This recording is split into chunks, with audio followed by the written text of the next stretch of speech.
నమస్తే, welcome to our channel. నేను పద్మిని. ప్రస్తుతంతో పాటు ప్రముఖ ఆధ్యాత్మికవేత్త, లలిత ఉపాసకులు, వాస్తు జ్యోతిష పండితులు బ్రహ్మశ్రీ నానాజీ పట్నాయక్ గారు మనతో పాటు ఉన్నారు. మాట్లాడదాం. సార్ నమస్తే. సార్ శ్రీమాత్రే నమః.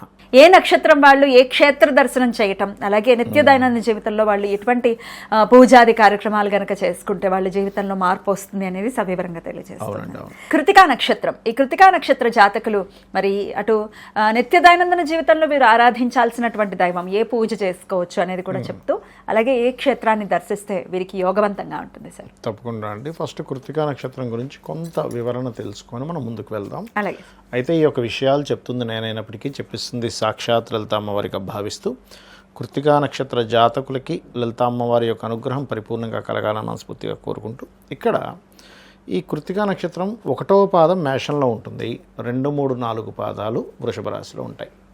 ఈ మేషంలో ఉండే కృతికకి, వృషభంలో ఉండే కృతికా నక్షత్రానికి వాళ్ళ మైండ్ సెట్లో ముఖ్యంగా చంద్రుడు నక్షత్రాన్ని బట్టి మనం ఫలానా నక్షత్రంలో వీళ్ళ జననం జరిగిందని చెప్తూ ఉంటాం కదా.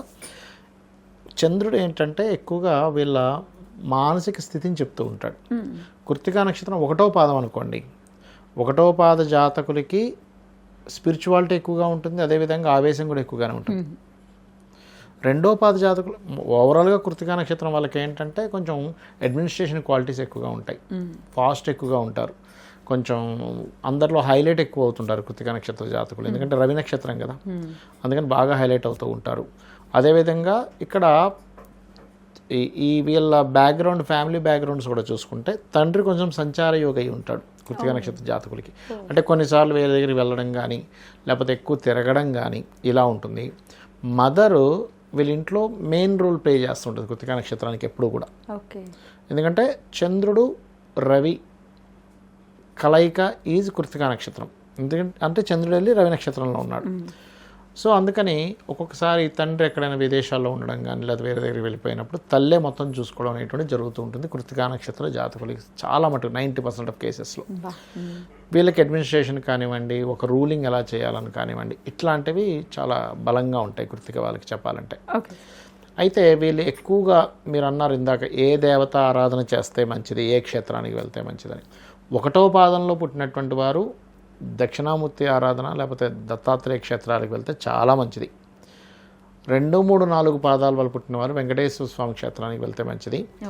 అయితే వీళ్ళు ఎక్కడికి వెళ్ళినా అక్కడ కూర్చొని ధ్యానం చేయవలసింది మాత్రం ప్రధానంగా వీళ్ళు సుబ్రహ్మణ్యేశ్వర స్వామిని మరియు సూర్య భగవాను ఎక్కువ ఆరాధించాలి.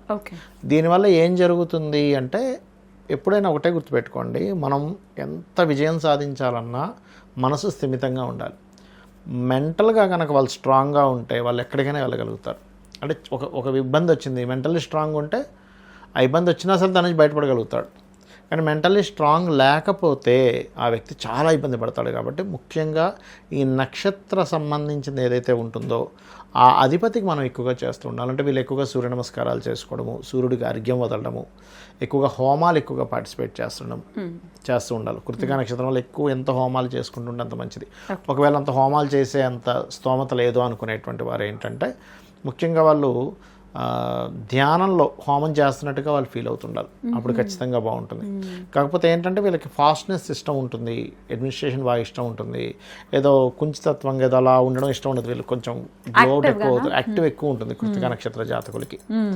అయితే ఇందులో 1వ పాదం దగ్గరికి వచ్చేసరికి వీళ్ళు అప్పుల విషయంలో జాగ్రత్తగా ఉండాలి. ఎవరికైనా అప్పు ఇవ్వడం తీసుకునే విషయంలో, బిజినెస్లు పెట్టే విషయంలో. 2, 3, 4 పాదాల దగ్గరికి వచ్చేసరికి మాత్రం వీళ్ళకి ఆఫ్టర్ సంతానం తర్వాత నుంచి వీళ్ళకి ఫైనాన్షియల్ గ్రోత్ పెరుగుతూ ఉంటుంది కృతికా నక్షత్రం 2వ పాదం వరకు చూసుకున్నట్లయితే. ఆ రకంగా ఉంటుంది. అయితే వీళ్ళు దేవతా క్షేత్రాలకు వెళ్ళినప్పుడు 1వ పాదం వాళ్ళేమో అక్కడుండే దేవతామూర్తికి అభిషేకం చేసే ఛాన్సెస్ ఉన్నాయి. ఇప్పుడు దత్తక్షేత్రానికి వెళ్ళారనుకోండి, వీళ్ళు అక్కడ ఏదైనా శివలింగాలు లేకపోతే దత్తాత్రేయుడికి అభిషేకం చేసే ఛాన్స్ వచ్చింది. 1వ పాదం వారు ఎక్కువగా గంధపు నీటితో కానీ, పసుపు నీటితో కానీ గనక చేసినట్లయితే భగవత్ అనుగ్రహం ఎక్కువగా ఉంటుంది వీరికి. 2, 3, 4 పాదాల వాళ్ళు అక్కడ బెల్లముతో చేసిన పదార్థాన్ని ఏదైనా నైవేద్యంగా పెట్టాలి. అప్పుడు వీళ్ళకి చాలా బాగుంటుంది కృతికా నక్షత్రం వారికి చెప్పాలంటే. అదేవిధంగా ఇంకొక విషయం ఏంటంటే, ఈ 2, 3, 4 పాదాల వాళ్ళు ఎవరైతే ఉన్నారో వీళ్ళు ఎక్కువగా అక్కడికి వెళ్ళి విష్ణు సహస్రనామాలు వినడం, ఇవి చేస్తే ఇంకా బాగుంటుంది. అంటే విష్ణు క్షేత్రాలు, విష్ణు క్షేత్రాలు అంటే వెంకటేశ్వర స్వామి క్షేత్రాలు అని చెప్పుకున్నాం 2-3-4 పాదాల వరకు. కాబట్టి వీళ్ళు వెంకటేశ్వర స్వామి క్షేత్రాలకు వెళ్ళి అక్కడ విష్ణు సహస్రనామాలు చదవడం చేస్తే ఇంకా బాగుంటుంది అనమాట వీరికి. బట్ ఏదైనా ఉదయం నిద్ర లేచిన వెంటనే కృత్తికా నక్షత్ర జాతకులందరూ కూడా సుబ్రహ్మణ్యేశ్వర స్వామిని అంటే ఓం స్కందాయ నమః స్మరించడం కానీ, ఓం సూర్యాయ నమః స్మరించడం కానీ ఒక 10 నిమిషాలు కనుక చేయగలిగితే 100% వీళ్ళకి లైఫ్ అనేటువంటిది అద్భుతంగా ఉంటుంది. అందులో ఎటువంటి సందేహం లేదు వీరికి. ఓకే, ఇన్ని ఏళ్ల నుంచి ప్రాక్టీస్ చేస్తున్నారు కాబట్టి ఈ కృతికా నక్షత్ర జాతకులకి ఏ ఫీల్డ్స్ చాలా బాగుంటాయి సార్? ఎందులోకి వెళ్తే బాగా ఒకటే గుర్తుపెట్టుకోండి, ఎప్పుడు కూడా వీళ్ళు ఒకరి కింద చేసే కంటే కూడా వీళ్ళకి ఒక 4-5 ఏ ఫీల్డ్లో ఉన్నా వీళ్ళకి వీళ్ళు రూల్ చేసే దాంట్లో ఉండాలండి ఎప్పుడు కూడా. అడ్మినిస్ట్రేషన్ అనుకోండి, లేకపోతే ఈ వాళ్ళ క్రియేటివ్ రిలేటెడ్ అనుకోండి, ఇట్లాంటి కమాండింగ్ అంటే ఏదైనా క్రియేటివ్ ఆర్ మెడికల్ రిలేటెడ్, లేకపోతే ఒక ప్రాబ్లమ్ని క్లియర్ చేసేటువంటి వృత్తులు ఏవైతే ఉంటాయో, ఎందుకంటే రవి నక్షత్రం కదా, అందుకని అటువంటి వాటిల్లో వీళ్ళు బాగా రాణిస్తారు. కాకపోతే వీళ్ళు ఎప్పుడు కూడా ఏంటంటే ఏదో చిన్న స్థాయిలో ఉండిపోయే ఇవి ఉండవు. వీళ్ళ ఆలోచన విధానం అంతా కూడా ఒక స్టేజ్కి వెళ్ళాలి. ఇప్పుడు వీళ్ళకి కృతికా నక్షత్రం వాళ్ళకు ఉండేటువంటి స్పెషల్ క్వాలిటీ ఏంటంటే వీళ్ళు కరెక్ట్ కాదంటే టక్కన కట్ చేయగలుగుతారు, కత్తెరలాగా. కత్తెరే కదా, వీళ్ళు కరెక్ట్ కాదు అంత ఏదైనా సరే, వీళ్ళు మనకు కరెక్ట్ కాదు, వీళ్ళు ఓవర్ యాక్షన్ చేస్తున్నారు, టక్కన కట్ చేస్తారు.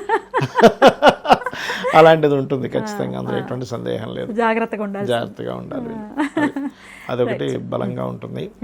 అయితే ఇక్కడ ఏంటంటే సండేస్ వీళ్ళు ఎంత ఇంకా దేవతా సంబంధం చేస్తుంటే వీళ్ళకంత కర్మ తొలగుతుంది. సండేస్ లేజీగా ఉండడం కానీ, ఎక్కువ నిద్రపోవడం కానీ చేయకూడదు. అదేవిధంగా సండేస్ వీలైతే గోశాలకు వెళ్ళి గోవులకి గోధుమ రవ్వ తినిపించడం చేస్తూ ఉండాలి ఎక్కువగా. ఇవి చూసుకుంటుండాలి కదా కృతికా నక్షత్రం వారు. ఏ దశలు ఇన్ జనరల్ గా వీళ్ళకి బాగుంటాయని అనుకోవచ్చు సార్? ఒకటేనండి, ఇప్పుడు దశ సిస్టమ్ అనేటువంటిది మీ లగ్నం మీద ఆధారపడి ఉంటుంది. మీ లగ్నం నుంచి ఏ గ్రహాలు ఎక్కడున్నాయనే దాని మీద ఆధారపడి. కాకపోతే ఏంటంటే చంద్రరాశి నుంచి సెకండ్ ఇదిగా చూస్తారు లగ్నం లేని వాళ్ళకి. ఇప్పుడు సర్వసాధారణంగా కృతిగా ఒకటి తీసుకున్నారనుకోండి, ఇక్కడ గురువు, కుజుడు, చంద్రుడు, రవి వీళ్ళు శుభులవుతూ ఉంటారు. 2వ పాదంలోకి వెళ్ళేసరికి మళ్ళీ అక్కడి నుంచి వృషభం నుంచి తీసుకుంటే బుధుడు, శుక్రుడు, అదేవిధంగా శని వీళ్ళు శుభులవుతుంటారు. బట్ ఎప్పుడు కూడా ఒక ఫార్ములా ఏంటంటే ఆస్ట్రాలజీలో శుభులైనా పాపులైనా వాళ్ళు ఫైనల్గా ఏమయ్యారు, శుభుడు నిజంగానే శుభత్వాన్ని ఇచ్చే దాంట్లో ఉన్నాడా, పాపి నిజంగానే పాపత్వాన్ని ఇచ్చే దాంట్లో ఉన్నాడు. ఇక్కడే అసలు మొత్తం మ్యాటర్ అంతా ఉంటుంది. ఆస్ట్రాలజీలో చాలా మంది ఇక్కడే ఏంటిది వీడు శుభుడు కదా ఎందుకు పాప ఫలితాలు ఇస్తున్నాడు, పాపి కదా ఎందుకు శుభ ఫలితాలు ఇస్తున్నాడు అర్థం కాదు. మారిపోతాయి గ్రహాలు. అంటే ఇతను పాపే అంటే ఎలా అంటే ఇప్పుడు చిన్న ఎగ్జాంపుల్ చెప్తా చూడండి. 3వ అధిపతి పాపి, 3 అంటే ఎవరు, సిబ్లింగ్స్. మరి 3వ పాపి కదా, అందరికీ సిబ్లింగ్స్తో ఇబ్బంది ఉండాలి, అలా ఎందుకు ఉండదు? మరి కొంతమందికి బాగుంటుంది సిబ్లింగ్స్తో. 7వ పాపే, మరి అలా అందరికీ జీవిత భాగస్వామి మారకుడు కదా, మారకుడు కదండి. మరి మారకుడు కదా, అందరికీ మరి హస్బెండ్తో ఇబ్బంది, భార్యతో ఇబ్బంది ఉండాలని రూల్ లేదు కదా. కొంతమందికి అద్భుతమైన వాళ్ళు వస్తారు, కొంతమందికి ఇబ్బంది పెట్టే వాళ్ళు వస్తారు. అలాగే ప్రతిదీ కూడా ఎలా ఉంటుందంటే ఇప్పుడు 6th లార్డ్ పాపే. మరి 6th లార్డ్ మహాదశలు వచ్చినప్పుడు కొన్నిసార్లు ఏమో వాళ్ళు ఉద్యోగంలో అద్భుతమైన స్టేజ్కి వెళ్తారు, కొంతమంది అప్పులు పాలవుతారు. డిపెండ్ ఆన్ ఏ లగ్నానికైనా ఆ ప్లానెట్ ఉన్న కండిషన్ ఈజ్ మోస్ట్ ఇంపార్టెంట్. ఆ ప్లానెట్ కనుక పాడైపోతే ఆయన అప్పులు ఇస్తాడు, ప్లానెట్ బాగుంటే ఆయన గొప్ప స్టేజ్ తీసుకెళ్తాడు జాబ్లో. ఇది ఖచ్చితంగా చూసుకోవాల్సి ఉంటుంది, చాలా జాగ్రత్తగా చూసుకోవాలి. ఎందుకంటే ఒక మెడిసిన్ తయారు చేశాక అందరికీ ఒకే మెడిసిన్ పడదు. అమ్మ వీళ్ళ బాడీ సహకరించట్లేదని మెడిసిన్ మార్చండి అంటే మారుస్తారు. అలాంటి ఇది కూడా well explain sir. Right sir, Krittika నక్షత్ర జాతకులు మరి 1వ పాదం అయితే మాకు పాదాలు తెలియదు అనుకునే వాళ్ళ పరిస్థితి ఏంటి సార్? పాదం తెలియదు అనేది చాటేస్తే తెలిసిపోతుంది, తెలియకపోవడం ఏముంది అందులో, తెలుసుకోవాలి. లగ్న పాద సంధి అంటారు. సంధి జరిగినప్పుడు అప్పుడు ఒక్కొక్కసారి 4 పాదాలకు 4 రకాల తత్వాలు ఇచ్చారు శాస్త్రంలో. 1వ పాదం బాగా వాళ్ళు స్పిరిచువల్గా ఉంటారు, 2వ పాదం కొంచెం ఎక్కువ కష్టపడతారు లైఫ్లో అనేటువంటిది తెలుస్తుంది, 3వ పాదం కష్టపడతారు, ఎంజాయ్ చేస్తారు, 4వ పాదం వాళ్ళు కూడా బాగా స్పిరిచువల్గా ఉంటారు. బట్ 1-4 పాదాల వాళ్ళు మాత్రం కొంచెం ఎక్కువ కష్టాలు పడరు. 3-4 పాదాల వాళ్ళు మాత్రం ఖచ్చితంగా లైఫ్లో చాలా హర్డిల్స్ చూసి పైకి వచ్చిన వాళ్ళు అయి ఉంటారు. బ్యూటిఫుల్ సార్, చాలా అద్భుతంగా వివరించారు సార్. డెఫినెట్గా ఇది కృతికా నక్షత్ర జాతకులకి చాలా ఉపయోగపడుతుంది. వెంకటేశ్వర స్వామి ఆరాధన వీరికి అత్యంత, అలాగే దత్తారాధన వీరికి అత్యంత యోగవంతంగా ఉంటుందని తెలియజేస్తున్నారు. కాబట్టి ఖచ్చితంగా దీన్ని కన్సిడర్ చేసుకుని స్వామివారి ఆరాధనలో ఖచ్చితంగా మీరు ఉండాలని మనస్ఫూర్తిగా కోరుకుంటూ ఇక నెక్స్ట్ వీడియోలో రోహిణి నక్షత్రం గురించి తెలుసుకుందాం. థ్యాంక్ యూ సార్, నమస్తే. శ్రీమాత్రే నమః.